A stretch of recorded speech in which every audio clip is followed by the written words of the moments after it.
good morning. I hope you all are fit and fine, right?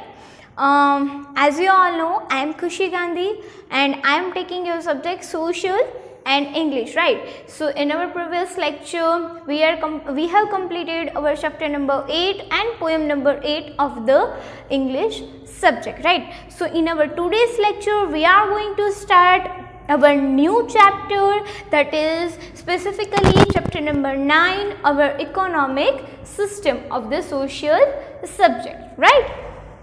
So students, we all know what is the economy, right? What is the economy? Means a money amount, right? Economy means क्या होता है कि जो हमारी values होती है, right, जो हम बोलते हैं ना कि मनी वैल्यूज़ होती है, जिसमें भी मनी वैल्यूज़ है वो सिस्टम को क्या बोलेंगे हम? Economy, right? So we are having our own economy. Many countries have their own economies, right? Each and every countries have their own economies, right? And this all economies depends, means lies upon this economic system. वो कैसे form रहता है?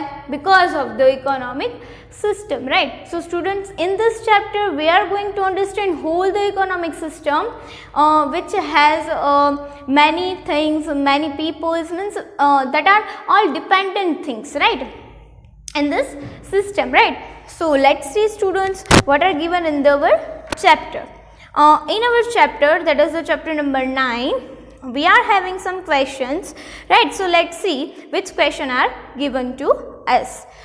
First of all, here one diagram is here, that is the journey of a rupee. Means जो रुपी था, right, आपको पता है कि डिकेड्स ईयर्स अगो क्या था कि हमारे पास पैसा नहीं था, राइट, हमारे पास मनी वैल्यूज़ नहीं थी, तो लोग क्या करते थे? गुड्स टू गुड्स एक्सचेंज करते थे. कैसे गुड्स टू गुड्स एक्सचेंज करते थे? कि हम एग्जांपल लेते कि एक जो पर्सन है, राइट, वो वीट सेल करता है और एक जो पर्सन है वो सलून चलाता है, राइट, तो क्या करेगा कि इसकी नीड और इसकी नीड एक्सचेंज हो जाएगी कि ये अगर वीट का प्रोडक्शन कर रहा है, ये सलून चला रहा है, तो अगर इसको सलून की ज़रूरत है तो ये क्या करेगा? सलून में जाएगा और सलून जो उसने बाल कटाया, कुछ भी कराया related to the salon, right, तो उस टाइम पे वो क्या करेगा कि जो सलून वाला है उसको वो क्या देगा? वीट, क्योंकि इसकी भी ज़रूरत है, उसको भी खाना चाहिए, तो वीट वो कहाँ से लेगा? इसके पास से. तो ऐसा हमारे जो पहले के ईयर्स है, right, in our past forms what happen कि अगर हम किसी की चीज़ की भी ज़रूरत होती है तो हम क्या करते हैं? एक्सचेंज करते हैं, गुड्स एक्सचेंज करते हैं. कि अगर जिसके मैंने एग्जांपल लिया कि वीट और सलून, राइट, तो ऐसा हम ऐसा भी एग्जांपल ले सकते हैं कि कोई सीड का बिजनेस कर रहा है, कोई वीट का कर रहा है, कोई बैरली का कर रहा है, राइट. तो ऐसा कितने बिजनेस है, राइट. तो उस टाइम पे क्या होता था कि आज मुझे सलून की ज़रूरत नहीं है, राइट, पर मुझे वीट्स की ज़रूरत है, मुझे बैरली की ज़रूरत है, राइट, मुझे वीट की ज़रूरत है, तो मैं क्या करूँ? सलून के पास तो मुझे जाना नहीं है, पर सलून वाले को वीट की ज़रूरत है, पर सामने उसकी ज़रूरत है ही नहीं, तो गुड्स एक्सचेंज हो ही नहीं सकता, राइट. ऐसा तो होता नहीं कि सभी को एक ही टाइम पे एक ही नीड है, राइट. अगर किसी को सलून की नीड इस टाइम पे है तो नेक्स्ट टाइम उसको सलून की नीड ना भी हो. वीट अभी ले लिया तो नेक्स्ट टाइम उसको क्या चाहिए? राइस चाहिए, बैरली चाहिए, कुछ और न्यू थिंग्स चाहिए ना. Varieties of things are there, right. तो उस टाइम पे क्या होता था कि गुड्स टू गुड्स एक्सचेंज करना टफ हो रहा था, प्रॉब्लमेटिक हो रहा था, क्योंकि सबकी नीड्स एक जैसी नहीं होती. फिर उसके बाद क्या आया कि जो रुपीज़ है, राइट, वो जो सोने के बोलते हैं ना सिक्के होते हैं, राइट, रुपीज़, कॉइन्स. तो उसके बाद कॉइन्स की इमरजेंसी हुई, राइट. और उसके पहले, कॉइन्स के पहले भी एक चीज़ आई थी, दैट इज़ द एनिमल्स. लोग क्या करते थे कि एनिमल्स को सेल कर देते थे. जो गुड्स एक्सचेंज करते थे उस गुड के एक्सचेंज में किसको वापस सेल कर देते थे? एनिमल्स को, राइट. तो अगर कोई उसका एनिमल्स दे रहा है तो उसके सामने उसकी नीड फुलफिल हो जाती थी. तो उस टाइम पे क्या होता था कि जो भी नीड्स थी, राइट, वो एक ही टाइम पे कॉमन नीड्स नहीं हो सकती थी. दैट्स वाई ये सब चेंज करके जो हमारा अभी कौन सा करेंसी चल रहा है, रुपीज़ चल रहा है, राइट, उसका इमरजेंस हुआ, राइट. सो ये पूरी स्टोरी थी, मैंने आपको बताई चैप्टर के पहले ही, कि आपको पता चले कि इसमें हम हिस्ट्री ऑफ रुपीज़, मतलब जर्नी ऑफ रुपीज़ हम क्या देखने वाले. तो यहाँ पे जर्नी ऑफ रुपीज़ में फर्स्ट ऑफ ऑल है बैंक, राइट. सेकंड क्या है? देखो कि कोई प्रोडक्शन कर रहा है, राइट. थर्ड वो जा रहा है, मतलब ट्रांसपोर्ट कर रहा है. फोर्थ वो ट्रांसपोर्ट होकर कहाँ जाएगा? मार्केटिंग यार्ड में जाएगा. मार्केटिंग यार्ड से कहाँ पे आएगा? स्पेसिफिकली वो आएगा कोई स्टोर, जनरल स्टोर में आएगा, जनरल स्टोर से हम खरीदेंगे, वो पैसा कहाँ आएगा? बैंक में। तो वापस बैंक आया तो मीन्स क्या होएगा कि जो मेरे पास रुपीज़ है, राइट स्टूडेंट्स, मैं आपको एक ड्रॉ करके दिखाती हूँ कि मैं क्या कहना चाहती हूँ। देखो कि आज मेरे पास यहाँ पे मेरे पास पैसा नहीं है, राइट, मुझे प्रोडक्शन करना है, मुझे एग्रीकल्चर बेस, मेरे पास लैंड है, राइट, पर मेरे पास पैसा नहीं है सीड के लिए, राइट। तो मैं क्या करूँगी कि यहाँ पे बैंक में जाऊँगी, राइट, यहाँ से मैंने बैंक से पैसे लिए, कैसे लिए? लोन ली, राइट, लोन ली। तो मैंने यहाँ पे क्या, जैसे कि मान लेते 10,000 की मैंने यहाँ पे लोन ली, राइट, फिर लोन लेके मैंने यहाँ पे प्रोडक्शन स्टार्ट किया, मतलब क्या किया? एग्रीकल्चर प्रोसेस मैंने स्टार्ट की, प्रूइंग वो सब, ठीक है। तो यहाँ से स्टार्ट की, तो ये मेरे पैसे यहाँ पे स्टॉप हो गए, 10,000 ब्लॉक हो गए यहाँ पे, राइट। वापस क्या हुआ कि उसको मैंने ट्रांसपोर्ट किया, मतलब मेरा अभी प्रोडक्शन हो गया, राइट, ट्रांसपोर्ट किया तो कुछ पैसे यहाँ पे भी चले गए मेरे, राइट। देन कहाँ गया वो? ट्रांसपोर्ट होके मार्केटिंग यार्ड में गया। Students, you all know what is marketing yard. Marketing yard क्या है कि जितना भी एग्रीकल्चर प्रोडक्शन है वो सेल करने के लिए कहाँ पे आता है? यहाँ पे। और यहाँ से कहाँ पे जाता है? जनरल स्टोर में जाता है, मतलब करियाना स्टोर होता है ना, राइट, तो वो जनरल स्टोर में जाता है। जनरल स्टोर से हम खरीदते हैं, राइट, यहाँ पे हम खरीद लिया, बाय कर लिया, राइट, पैसा देके बाय, और वो पैसा देके हमारे पास चीज़ आ गई, और यहाँ पे जो पैसा आया, मतलब पैसा हमने यहाँ पे दिया बाय करने के लिए, तो वो पैसा वापस कहाँ जाएगा? बैंक में ही जाएगा ना। तो आपको पता चला कि पूरी इकोनॉमिक सिस्टम है वो डिपेंडेंट ऑन ईच अदर है, right, lies between the many of the things, मतलब ये इस पर डिपेंडेंट है, ये इस पर डिपेंडेंट है, ये इस पर डिपेंडेंट है, पर घूम फिर के वो कहाँ पे आ रहा है? यहाँ पे ही आ रहा है कि यहाँ से पैसा जा रहा है, पैसा आ रहा है, जा रहा है, पैसा आ रहा है। तो ये जो पूरी इकोनॉमिक सिस्टम है ये क्या पूरी सर्कुलर फॉर्म में चलती है। तो यहाँ पे ये system first, second, third, fourth, fifth, first, second, third, fourth, fifth, first, second, third, fourth, fifth, तो ये घूम के पूरा इकोनॉमिक सिस्टम रन करता है। I hope students you are clear with that, right. Next यहाँ पे कुछ क्वेश्चंस है, देखते हैं कि क्या क्या क्वेश्चंस है गिवन है। Money issued from bank returns to the bank, write down the entire process in the lines given below. मैंने आपको बताया कि बैंक से पैसा लिया और वापस बैंक में ही गया, क्यों? क्योंकि पूरी प्रोसेस होके वापस तो पैसा तो देना ही है ना, तो वो पैसा कहाँ पे वो इन्वेस्ट करेगा, कहाँ पे सेविंग करेगा, कुछ तो करेगा ना, इन्वेस्टमेंट कर सकते हैं, सेविंग कर सकते हैं, तो ये सब चीज़ वापस कहाँ जाने वाली है? बैंक में ही जाने वाली है, right. Next step, right about the economic activity your mother और father are involve in, right. और जैसे क्या किसी के पापा बैंक में है, किसी के पापा कुछ लाइफ इंश्योरेंस कंपनी में है, किसी की मेडिकल स्टोर है, राइट।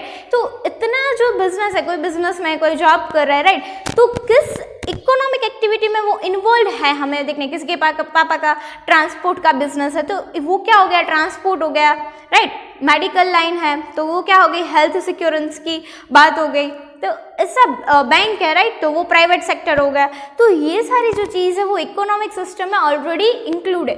तो इस चैप्टर में यही देखना है कि कौन से सेक्टर में कौन सी चीज़ इंक्लूड होती है। आपको पता है कि आपके पापा क्या बिजनेस कर रहे हैं, राइट, पर आपको ये नहीं पता कि आपके पापा किस बिजनेस एक्टिविटी में इन्वॉल्व है related to the economic system. तो इस चैप्टर में हमें यही देखना है कि जो एक्टिविटीज़ आपके पापा मम्मी और जो कोई भी इंडियंस जो भी एक्टिविटी कर रहा है वो रिलेटेड टू द इकोनॉमिक कौन सा रिलेशंस है, कौन से सेक्टर में इन्वॉल्व है, राइट। सो देखते हैं स्टूडेंट्स, तो based on the above answer it can be said that people are associated with the various economic activities। तो हम क्या बता सकते हैं कि peoples है, राइट, वो वेरियस एक्टिविटीज़ में इन्वॉल्व है, कहीं ना कहीं कुछ भी एक्टिविटीज़ में, इकोनॉमिक एक्टिविटीज़ में वो इन्वॉल्व है ही। सो देखते हैं कि the economic activities are mainly divided into 3 sectors. So students again आपको यही याद रखना है कि जो इकोनॉमिक एक्टिविटी, यहाँ पे तो हमने देखा कितनी सारी प्रोसेसेस हो रही है, right, but according to our economic system we have to remember that there are only 3 main economic activities, right, related to this system, right. There are only 3 activities, right. हमारे जो मम्मी पापा कोई भी है वो यही 3 activities में से कोई एक एक्टिविटीज में होंगे. So our first economic activities it is the related to the primary sector, secondary sector and the service sector. So again we have to remember, first is the primary sector, second is the secondary sector, and the third is the service sector. Now we have to understand in a primary sector, in a secondary sector, in a service sector, which activity involved in those 3 sectors, right? So let's see students, which activity involved in which sector, right? Certain resources, first we see that the primary sector, certain resources are obtained directly from the natures. कुछ ऐसी भी चीज़ है जो nature से directly relate होती है, मतलब derive कहाँ से होती है, directly to the nature and are used by us, और वो डायरेक्टली हम यूज करते हैं, जैसे कि फूड है, ग्रेन्स है, फ्रूट्स है, वेजिटेबल्स है. तो आपको मैं बताऊँ कि वीट है, राइट, यहाँ पे वीट है, राइट, तो वो वीट कहाँ से आता है, सिर्फ हम क्या करते हैं, एग्रीकल्चर करते हैं, एग्रीकल्चर प्लोइंग वो सब प्रोसेस करते हैं, राइट, और डायरेक्टली क्या करते हैं, उसको सेल करते हैं, उसमें कोई प्रोसीजर होती है, नहीं होती. तो यहाँ पे हमें क्या सीखना है कि व्हीट है, ग्रेन्स है, कोई भी ग्रेन्स है, राइट, और यहाँ पे already given fruits and vegetables, right, तो हमें कुछ उसमें एक्स्ट्रा, राइट, एक्स्ट्रा मीन्स क्या होता है कि ट्रांसपोर्ट है, उसको क्लीनिंग करना है, उसको रिसाइकल करना है, ऐसी कुछ एक्स्ट्रा चीज करनी है इसमें नहीं, सिर्फ प्रोसेस करनी है. बट वो कैसे प्रोसेस है, with the help of the sickle करना है, प्लोइंग करना है. तो ये सब क्या है, इंटीरियर की मीन्स के इसको बनाने के लिए, मतलब इसको आगे बढ़ाने के लिए, बिकॉज ऑफ द ग्रोथ, इसका ग्रोथ करने के लिए वो सब एक्टिविटीज है. बट वो एक्स्ट्रा नहीं है जिसमें हम क्या कर सकते हैं, उसको एक्स्ट्रा प्रोसेस में डालना नहीं पड़ता उसको, राइट. सो डायरेक्टली जो चीज़ हमें मिलती है वो किस सेक्टर में आती है, प्राइमरी सेक्टर में. तो हमारा प्राइमरी सेक्टर उसमें कौन सी एक्टिविटी आएगी, एग्रीकल्चर एक्टिविटीज, बिकॉज यहाँ पे हमें कुछ एक्स्ट्रा प्रोसीजर करनी नहीं पड़ती. ओके स्टूडेंट्स, सो यहाँ पे ग्रेन्स है, फ्रूट्स है, वेजिटेबल्स है, वो सब किस में आएगा, प्राइमरी सेक्टर में, right. Next we obtain wood, medicinal plants, gum from the forest and milk, meat, bones, leathers from animals. तो ये सारी चीजें डायरेक्टली हम डिराइव करते हैं फ्रॉम द नेचर. एनिमल्स है, राइट, तो वो नेचर रिलेटेड है ना, वो directly nature God gift things है, राइट, तो वो हम डायरेक्टली उसमें से अराइव करते हैं, राइट. इसके लिए वो भी किस में आएगा, प्राइमरी सेक्टर में, राइट.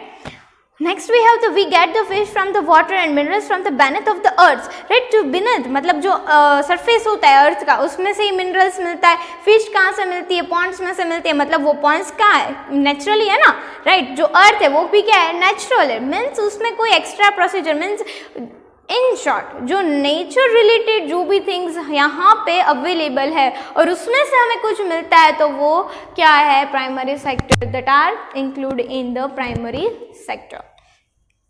यहाँ पे नेक्स्ट है कि provide raw material to us for food and industrial manufacture product goods, this activity are categorized as the primary sector. So ये सब क्या है, रॉ मटेरियल कंप्लीट करता है. जैसे मैं आपको बताऊँ, एक बेस्ट एग्जांपल मैं आपको देती हूँ कि रॉ मटेरियल्स जैसे कि वीट है, राइट, तो हम जो रोटी खाते हैं, राइट स्टूडेंट्स, सो वो रोटी किस में से बनती है, वीट में से बनती है.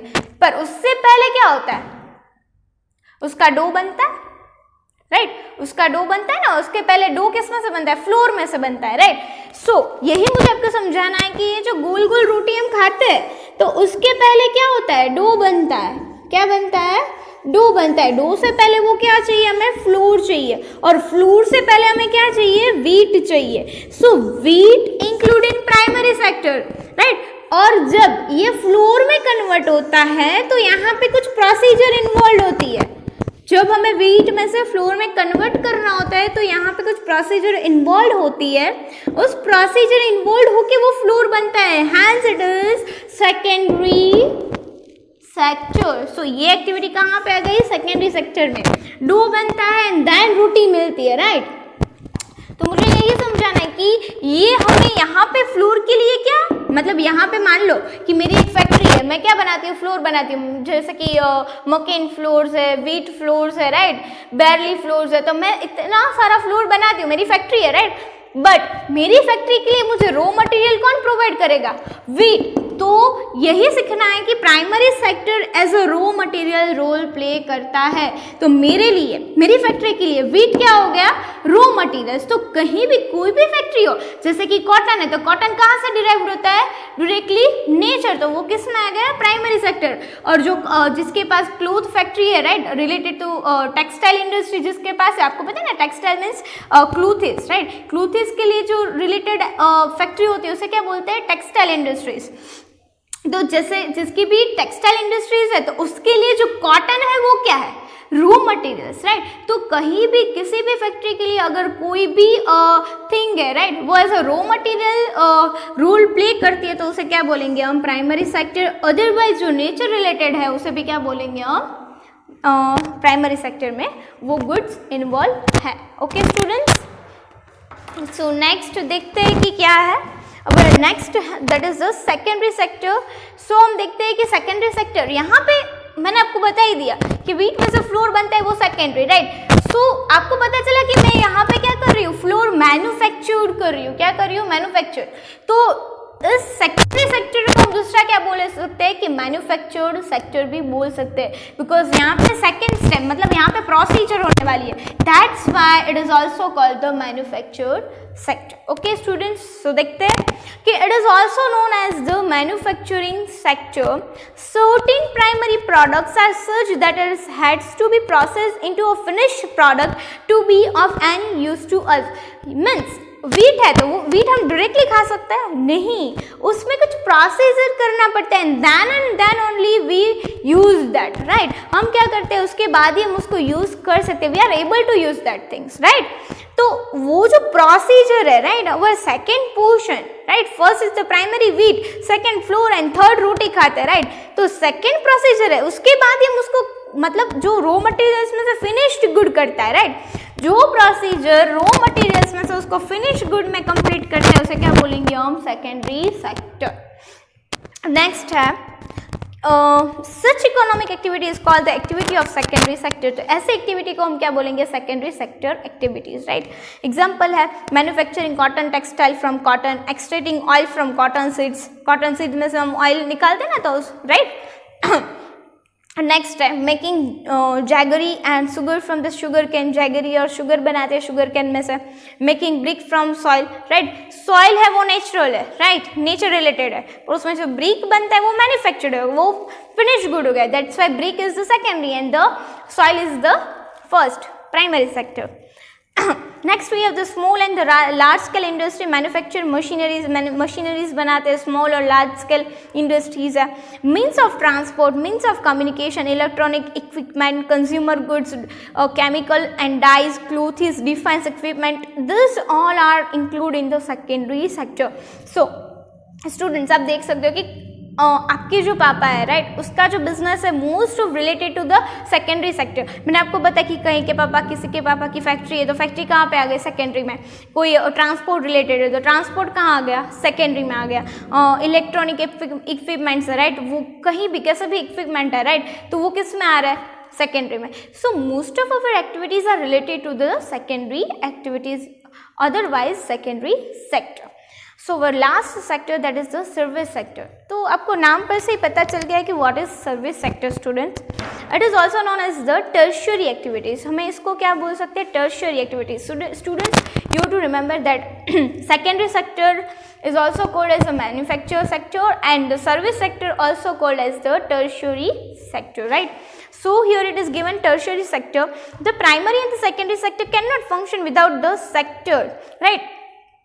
जो प्राइमरी एंड सेकेंडरी है वो इस सेक्टर के बिना काम नहीं कर सकता, ये दोनों डिपेंडेंट है टर्शियरी सेक्टर पे, सर्विस सेक्टर पे, राइट। वो कैसे हम देखते हैं, द रॉ मटेरियल और finish products have to be transport to various manufacture unit और traders for the which various means of transportation and infrastructure. Infrastructure means आपको पता है students, what is the infrastructure, airways है, waterways है, roadways है, electricity है, other fuels facilities है, वो सब क्या इंफ्रास्ट्रक्चर, राइट।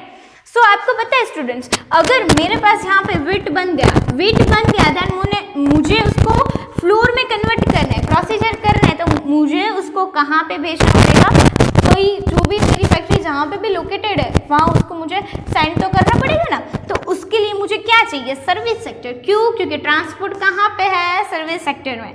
तो इसके बिना ये दोनों पॉसिबल ही नहीं है, right. So again next become essential to maintain the communication between the manufacturer and the trading unit telecommunication। जो telecommunication है राइट, यहाँ से उसको कॉल तो करना पड़ेगा ना, जो बीच में जो हमें रिलेशन जनरेट करना है वो रिलेशन कहाँ से जनरेट होगा, टेलीकम्युनिकेशन से होगा।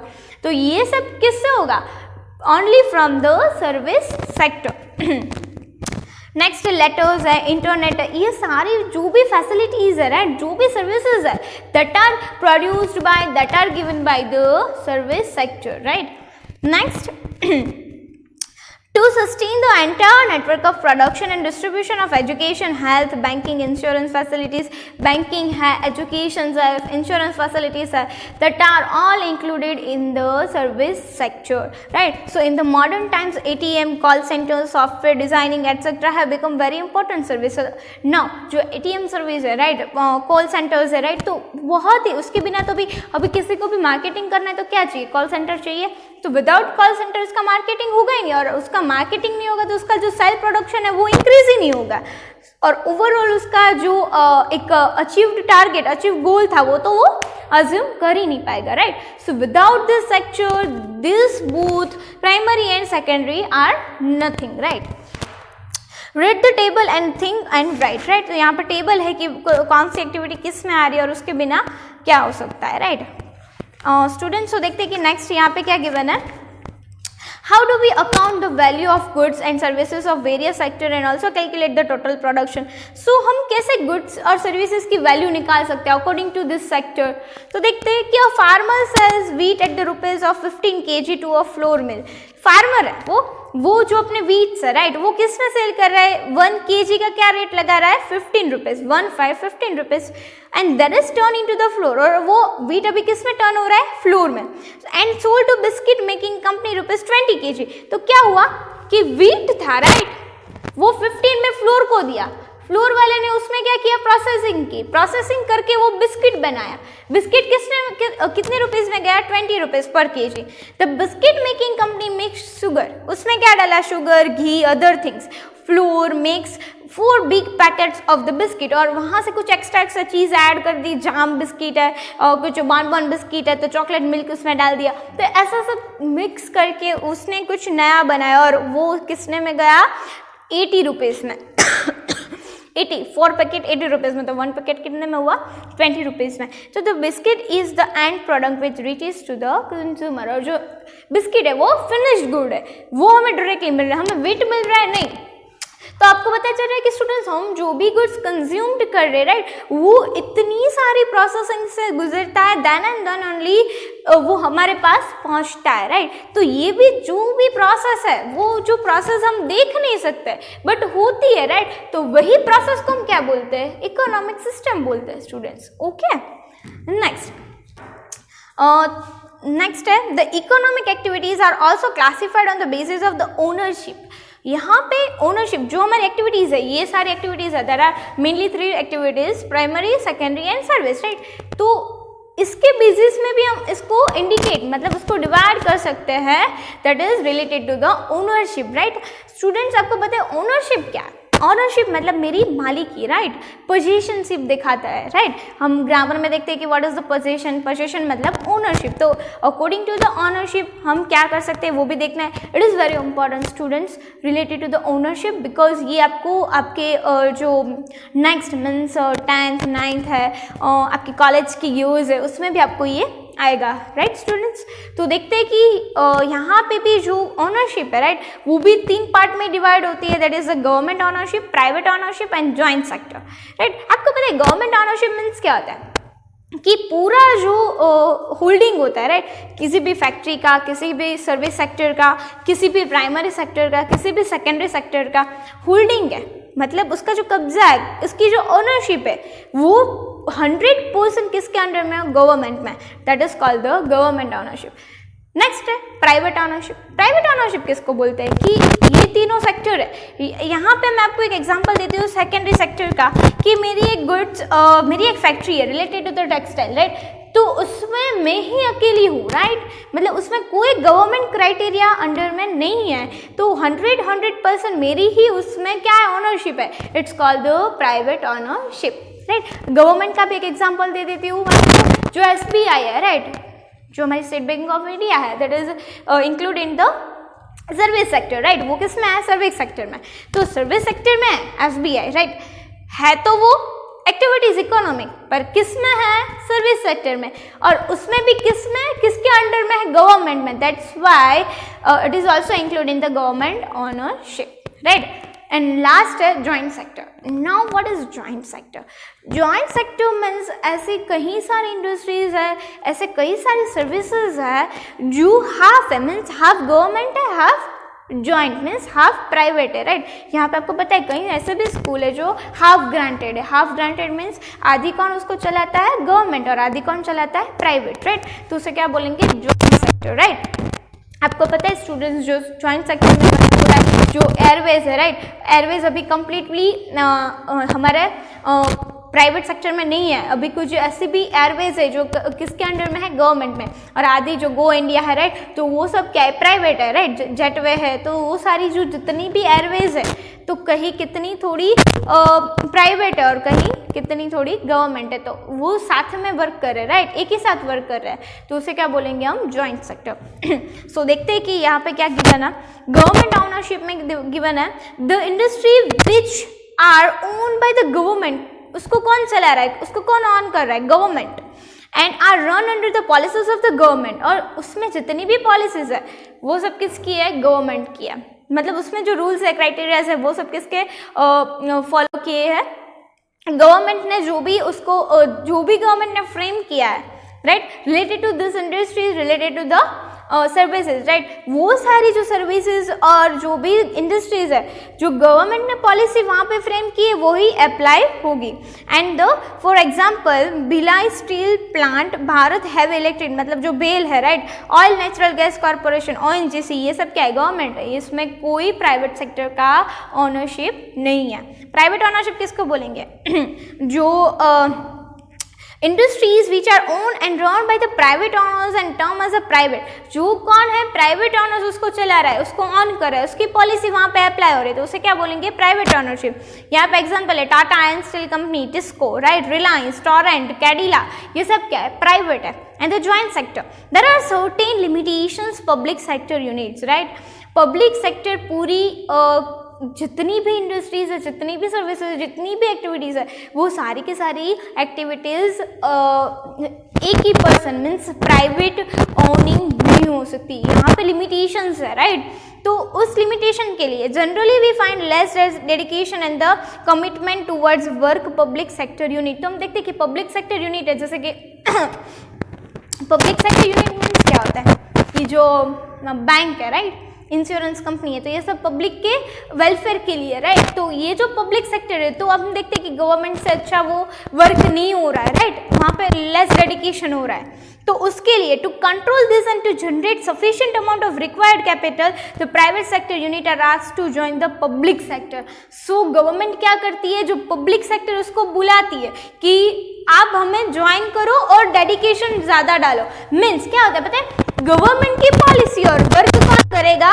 Private sector. मतलब जो रूल्स रेगुलेशंस है वो सब किसके है? गवर्नमेंट के। गवर्नमेंट काम नहीं करने वाली, सिर्फ रूल्स रेगुलेशन डालने वाली, पर काम कौन करने वाला है? प्राइवेट। बट जो शेयर होल्डिंग है, जो होल्डिंग है वो 60-40, 40-60, राइट, इस अमाउंट में, मतलब 50-50 भी हो सकता है, तो दोनों साथ में काम करते हैं, उसे क्या बोलेंगे? Joint sector. This is known as the joint sector. In this government enjoys a greater control. और इसमें क्या होता है? जो गवर्नमेंट होती है उसकी कंट्रोल ज़्यादा होती है, मीन्स उसकी जो होल्डिंग्स होती है वो ज़्यादा होती है, 60% उसकी, और जो प्राइवेट की होती है कितनी होती है? 40, और जिसकी ज़्यादा होती है उसकी होल्डिंग पावर ज़्यादा होती है, right students. So I hope you are clear with that. And last, cooperative sector. It is very mean, that is the cooperative sector. हमें पता है कि हम कहीं भी जाते हैं ना तो कुछ लिखा होता है cooperative bank, cooperative societies. So ये क्या होता है कोऑपरेटिव? तो वो देखते हैं. There are many peoples in the country who are not economical very sound. यहाँ पे कहीं ऐसा सारे लोग हैं कि इतने रीच नहीं है, इसके पास इतने पैसा नहीं है, तो they are not in the condition to start their own small cottage industry. तो मैं अगर मेरी बात करूँ राइट, तो मेरे पास इतने पैसा नहीं है कि मैं अपनी खुद की इंडस्ट्री स्टार्ट कर सकूं. तो मैं क्या करूंगी? Such people make a cooperative society. तो मैं क्या करूंगी? मेरे जैसे कहीं थोड़ी थोड़ी प्रॉपर्टीज है जिसके पास थोड़े थोड़े पैसा है राइट, तो वो क्या करूंगी? इतने सारे लोग को मैं इकट्ठा करूंगी, मेरा अपना ग्रुप बनाऊंगी, और ग्रुप बना के क्या करूंगी? Where they undertake the manufacture and selling the process. और हम साथ में मिलके, मतलब क्या हो, मेरी थोड़ी उसकी थोड़ी सब ग्रुप की थोड़ी प्रॉपर्टी इकट्ठी होकर क्या होगा? एक बड़ी प्रॉपर्टी बन जाएगी राइट. तो मैं कर सकती हूँ ना, तो मैं इंडस्ट्री खोल सकती हूँ. तो मैं प्रोसेसिंग स्टार्ट कर रही हूँ. And the unit that are started with the cooperation of group of people are known as a cooperative sector. और मैं ग्रुप के साथ जो भी इंडस्ट्री स्टार्ट हो रही है उसे क्या बोलेंगे? Cooperative sector right. एग्जाम्पल है जो हमारी अमूल है ना, अमूल मिल्क है ना, वो क्या है? कोऑपरेटिव सेक्टर है. अमूल प्राइवेट सेक्टर नहीं है, गवर्नमेंट सेक्टर भी नहीं है, कोऑपरेटिव है. ये सब साथ मिलके ये ग्रुप को बनाया है अमूल को राइट. जो शुगर मिल्स है वो भी क्या है? Same right. Now the classification of the economic activity into the organised and unorganised sector right. तो हम यहाँ पे देख रहे हैं कि ऑर्गेनाइज्ड सेक्टर और अनऑर्गेनाइज्ड सेक्टर क्या है. तो देखते हैं कि यहाँ पे एक गिवन है कांता एंड कमल. तो देखते हैं कि क्या हमें समझाना चाहते हैं right. Give this Kanta and Kamal character. देखते हैं. Kanta works in office from 9:30 to 5:30. यहाँ पे है नेक्स्ट है she gets the salary at the end of every month regularly. यहाँ पे कब काम कर रही है? 9:30 to 5:30. और उसकी सैलरी कब हो रही है? Regularly end of the month. Apart from this salary she is eligible for the benefit to pension and PPF right. Pension भी मिल रहा है, पीपीएफ भी मिलेगा उसको. ये सब उसकी फैसिलिटीज है right. She also received the medical allowances, other allowances too. Medical allowances, other allowances भी है.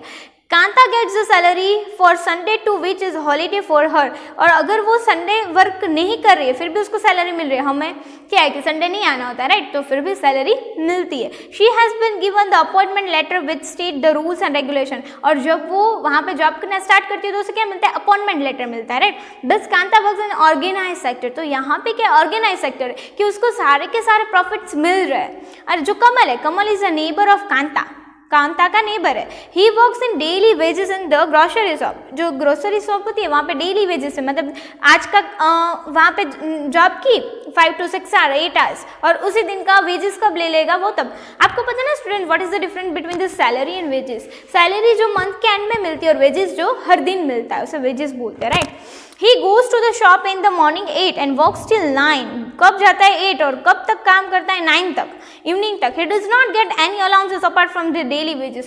उसको सिर्फ वेजेस मिलता है वही, सिर्फ और कोई मेडिकल अलाउंसेस दूसरे अलाउंसेस कुछ नहीं right. He is not paid for the day he does not go to work. और जब वो काम पे नहीं जाता तो उसको काम नहीं मिलता, उसको पैसा नहीं मिलता. यहाँ पे तो काम था, संडे को नहीं जाते थे फिर भी उसको पैसा मिल रहा था राइट. यहाँ पे अगर वो काम पे नहीं जाएगा तो पैसा नहीं मिलेगा. He does not get any paid holiday. He has also not received any appointment letter. उसको अपॉइंटमेंट लेटर नहीं, चलो कल से काम से आ जाना, हो गया बस. His boss can tell him to leave the job at any point of time. उसके जो बॉस है वो कभी भी बोल सकते हैं चलो कल से जॉब छोड़ दो. तो यहाँ पे कांता को ऐसा नहीं बोल सकते बिकॉज यहाँ पे अपॉइंटमेंट लेटर था right. Next, this Kamal works in an unorganise sector. तो ये किस में काम कर रहा था? अनऑर्गेनाइज. मतलब यहाँ पे कुछ अलाउंसेस नहीं है, कुछ टाइम फिक्स नहीं है, कुछ वेजेस फिक्स नहीं है, कुछ सैलरी नहीं है, कुछ प्रॉफिट नहीं है, कुछ हॉलीडेज नहीं, कुछ नहीं है. तो ये क्या हो गया? कैसा फॉर्म हो गया? अनऑर्गेनाइज्ड. और जो जहाँ पे कांता वर्क कर रही थी वो क्या था?